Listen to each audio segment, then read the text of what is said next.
আমি কেন ক্ষমা চাইব ওর কাছে? আরে ও কাজবাজি এমন করে যে মানুষের সংকোচ বোধ হতে বাধ্য। আরে কখন হাসির পাত্র করে তুলবে, কখন সবার সামনে ঠাট্টা করে বসবে, কেউ কেউ বলতে পারে সেটা? ওর কোন কথার কখন কোথায় কি অর্থ হতে পারে কেউ কি স্পষ্ট করে বুঝতে পারে? আমি কিছু করতে পারবো না।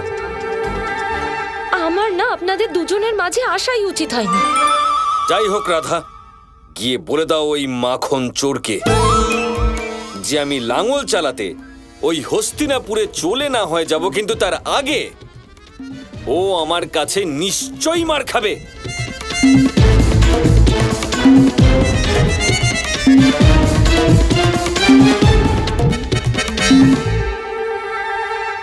কৃষ্ণ দেখো, অনেক হয়েছে না, তুমি কিছু বুঝতে চাও না দাদা, এবার নিজেই বোঝাপড়া করে নাও। কিসের বোঝাপড়া? দাদার তো মনে হচ্ছে উনি যা করেছেন ঠিক করেছেন। মনে করতে দাও, শুধু ওনাকে বলে দিও যে যখন উনি যাবেন তখন যেন ভালো করে খাওয়া দাওয়া করে যান, কারণ ওখানে সুস্বাদু খাবার পাবেন না, কারণ ওখানে আকাল হয়েছে, তাই না? কি? দাদা আর বিনা ভোজনে? দাদা ওখানে কিভাবে থাকবেন? এটা তো অসম্ভব। আর কোনো উপায়ও নেই ওনার কাছে, ওনাকে ভোজন ছাড়াই থাকতে হবে। দাঁড়াও দাঁড়াও দাঁড়াও দাঁড়াও, হস্তিনাপুরে খাবার নেই? না, নেই। আকালের অর্থই হলো সেটাই, যে অন্ন এবং ভোজনের অভাব। অর্থাৎ এই মাখন, পায়েস, 56 ভোগ, এই সুস্বাদু ব্যঞ্জন যে আপনি এখানে খাচ্ছেন ওখানে আপনি পাবেন না দাদা। সেই জন্যই বলছি, যখনই আপনি দ্বারকা থেকে হস্তিনাপুরের দিকে যাবেন প্রচুর ভোজন নিয়ে যাবেন। আরে হ্যাঁ, আমি তো ভুলেই গেছিলাম। এখানে তো ছোট ভাইকে কিছু বলতে সংকোচ বোধ হয়, ক্ষমা চাইতেও সংকোচ বোধ হয়, তাই ভোজন নিয়ে যেতেও সংকোচ বোধ অবশ্যই হবে। ঠিক আছে, আপনি কোনো ভোজন সাথে নিয়ে যাবেন না, এমনিই চলে যান, ওখানে যা পাবেন তাই খেয়ে নেবেন। কানাই আমাকে দেখো, আমাকে রাগিয়ে দিও না, নয়তো আমি তোমাকে নয়তো আমি করবেন আপনি। দেখো আমি ক্ষমা চেয়ে নিচ্ছি তোমার কাছে। কানাই, তুমি তো জানো যে আমি সবকিছু সহ্য করতে পারি, কিন্তু খিদে সহ্য করতে পারি না। ঠিক আছে, তুমি জয়ী হয়েছো, আমি পরাজিত হয়েছি। ক্ষমা চাইছি তোমার কাছে, ভুল হয়ে গেছে।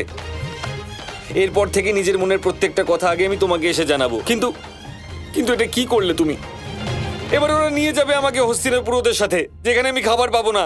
এই মুহূর্তে এটার কোনো সমাধান বার করো, নয়তো কি?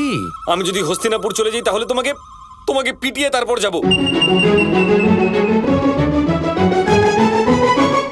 দেখো কৃষ্ণ, এবার অন্তত দাদার কথা মেনে নাও। তাহলে আপনি ক্ষমা চাইলেন দাদা, আর তার সাথে আমাকে হুমকিও দিলেন। এবার তো সমাধান বের করেই ছাড়বো আমি। নিশ্চিন্ত হয়ে যান, জিনিসপত্র গুছিয়ে নিন আর বাইরে দেখা করুন। ও এত সহজে মেনে নিল? হ্যাঁ, আমি মেনে নিয়েছি। না রাধা, ও আমাকে ফাঁসি দেবে। আমি বলছি, তুমি বোঝাও ওকে, দয়া করে বোঝাও ওকে। ও কেন শুনছে না আমার কথা? আরে ফাঁসাবো না দাদা, আমি বলছি তো যান আপনি। আপনি এইভাবেই যান আর একটু হাসি মুখে যান। আপনি যান রাধা, যান যান। কৃষ্ণ, দাদার সাথে কিন্তু আর কোনো ছলনা করবে না, না হলে আমি কিন্তু খুব রেগে যাব। সখীর ইচ্ছে আমার কাছে আদেশ সমান।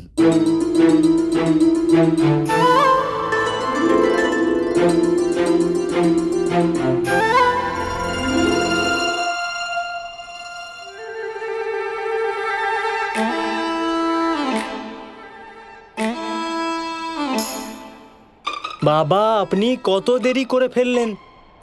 আমরা কখন থেকে অপেক্ষা করছি। চলুন চলুন এবার। এদিকে এসো পুত্র, আমার প্রিয় পুত্র। কত চিন্তা করো তুমি আমার জন্য। আমার জন্য যখন এতই চিন্তা, তাহলে এলে না কেন আমাকে সাহায্য করতে? হ্যাঁ, আরে তাতশ্রী, ছেড়ে দিন না, চলুন, আমাদের এবার যাত্রা শুরু করতে হবে। হ্যাঁ চলুন না, চলুন। এখনো পর্যন্ত কানাই আসেনি। কানাই একবার চলে আসুক, ওর কাছে বিদায় নিয়ে নি, তারপর যাব। আরে কাকাশ্রী, আপনি ছাড়ুন না বাবার কথা। উনি আসার হলে এতক্ষণে চলে আসতেন। আপনি এগুলো দিন, আমি রথে রেখে দিই। চলুন না তাতশ্রী, আরে দেরি হয়ে যাবে। কাকাশ্রী, চলুন আমি দিন চলুন না। আমি রেখে দিচ্ছি হ্যাঁ রথে। যাবো এক্ষুনি। আর একটু দাঁড়াও। আরে এরা নিয়ে চলে যাবে আমাকে। কানাই, কোথায় গেলে তুমি? কুটিল ব্যক্তি, ক্ষমা চাইতেও বাধ্য করলো আর এখন আসছেও না। দাতুশ্রী, কি ভাবছেন আপনি? আরে চলুন, আমাদের দেরি হয়ে যাবে। বাবা চলে আসবেন, চলুন চলুন। বাবা। আরে আরে হ্যাঁ, চলুন চলুন, তো, চলুন, পরে চলুন। দেখা করবেন। আমি চলুন আসছি। চলুন চলুন।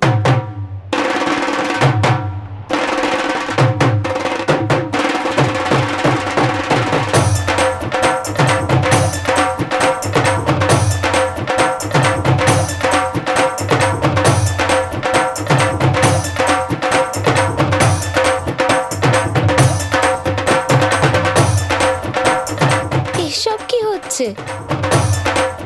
কুটিল আমার চলে যাওয়ার উৎসব পালন করছে। থামো সবাই।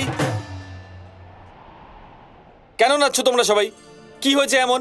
কারণ আজ এমন কিছু হয়েছে যা এত বছরে কখনো হয়নি।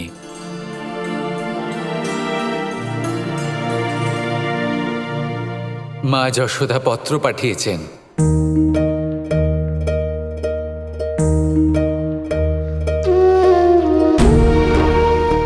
মা যশোদা?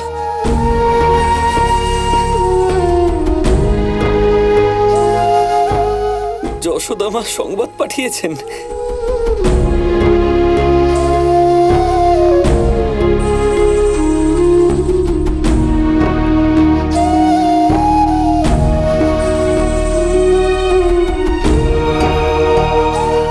আমি পড়তে পারবো না কানে। আমার চোখ, মন, হৃদয় সব ভরে গেছে। দয়া করে তুমি এই সংবাদটা পড়ো।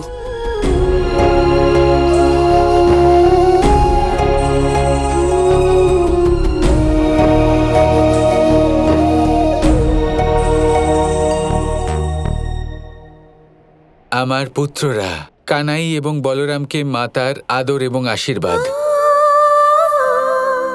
তোমরা দুজন রাজা হওয়ার পরে নিজেদের গোয়ালিনী মাকে ভুলেই গেছো। এবার তো যুদ্ধ সমাপ্ত হয়েছে, চক্রবর্তী সম্রাট হয়েছো, এখন তো শান্তি এবং আনন্দের সময়। তাহলে আমাকেও একটু শান্তি দান করো। এখানে আমার কুটিরে কিছু আনন্দ মুহূর্ত কাটিয়ে যাও। মায়ের কথা যদি একটুও মনে পড়ে তাহলে দুজনে বৃন্দাবনে চলে এসো। তোমাদের মা আর তোমাদের সব গাভীগুলো সব অপেক্ষা করে রয়েছে।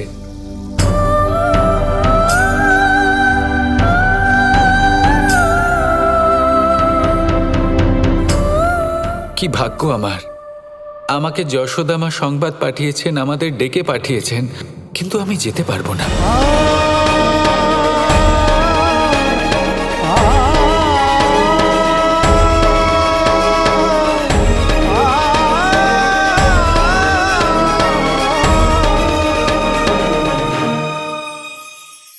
এই সংসারের আরম্ভ থেকে এখনো পর্যন্ত এবং ভবিষ্যতেও একটা যুদ্ধ আছে যা হয়ে চলেছে, চলতেই থাকবে। পাপ এবং পুণ্যের মধ্যে যুদ্ধ, সত্য এবং অসত্যের মধ্যে যুদ্ধ। এই যুদ্ধ চলেই আসছে, আর এই যুদ্ধে যারা লড়েন তাদের আমরা সবসময় জয় জয়কার করি। আর যারা এই জয় জয়কার করেন তাদের প্রত্যেকের একটা বিশেষ গুরুত্ব থাকে। যখনই কোনো যোদ্ধা যুদ্ধক্ষেত্রে ক্লান্ত হয়ে পড়ে, শক্তিহীন হয়ে পড়ে, তখন এরা জয় জয়কার করে, শঙ্খ বাজাতে থাকে। সেই যোদ্ধাকে অনুপ্রেরিত করে, শক্তি এবং সাহসে ভরিয়ে তোলে, আর তখন সেই যোদ্ধা সেই যুদ্ধকে এগিয়ে নিয়ে যেতে পারে।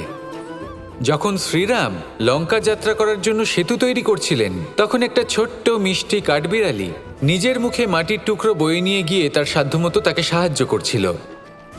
শ্রীরাম দেখলেন এবং বললেন যে ও তো সবার মনোবল বৃদ্ধি করছে, সবাইকে প্রেরিত করছে।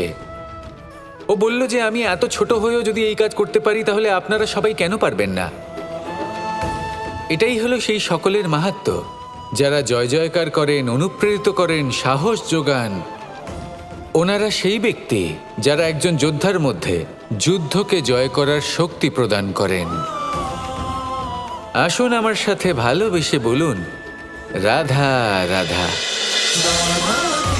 Krishna Krishna Krishna Krishna